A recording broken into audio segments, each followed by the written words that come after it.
Yan mga kabukid, magandang hapon. Napapansin nyo, maliban dun sa Red Lady papaya natin na itinanim, meron na tayo ditong mga existing na kalamansi. Ayan po ang ating mga gamot. Titimplahin ho natin sila. Tuturuan ko ho kayong timpla ng gamot kasi masama rin naman ho ang sobra nito. Masama rin ang kulang. Sa isang backpack sprayer, kailangan natin ng 2 tablespoon kada isang backpack ng bactericide. Pungguran po ang gamit natin ngayon. So, 2 salang na lang ang natitira natin. So, 4. Ayun po, ito naman ang foliar kung tawagin natin. 11940. Lamang po siya sa potassium para bumulaklak na. Pabubulaklakin na natin ang ating mga kalamansi kasi matatag na sila. Pwede na silang mag-bear ng fruits.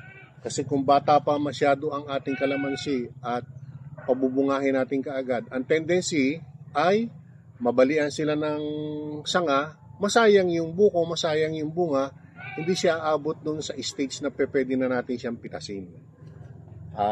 Kaya bibigyan ho natin siya nito ng 40 grams.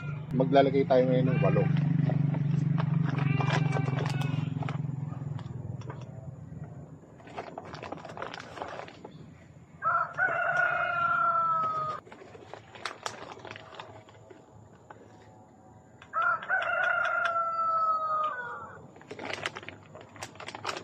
Tubig. Ito yung mixture natin ng foliar fertilizer.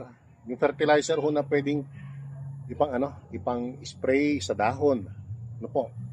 Tapos kasama nito yung funggura na bactericide.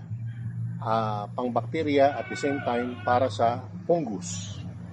Halo ho natin yan. Lagay ho natin yan dyan. Tapos sasamahan na ho natin siya ng insecticide para sa mites, sa aphids, sa kuminsan kaya niya rin ng whiteflies. Sa kada karga naman po 25 ml. Ang isang takip po 25 ml. So bibigyan lang natin siya ng 2. Tapos para maganda ho ang mixture niya, meron po tayong gamit dito na sticker. Ito po, napakagaling nito. Sa susunod na video ko, ipapakita ko kung gaano siya kagaling. I-demo ko sa inyo. Gagamitin natin siya. Kung gaano siya kagaling, biro mo 3 ml lang kada backpack ang kailangan mo para mag-blend in yung mga chemicals na tinimpla natin, para kumapit siya ng gusto sa dahon, sa stem ng halaman, para siguradong tatalab yung mga gamot na nilagay natin, hindi siya masasayang. So 3 ml, 6 ml ho ang ilalagay natin. Hugas po tayo ulit ng kamay. Haluin ho natin siya.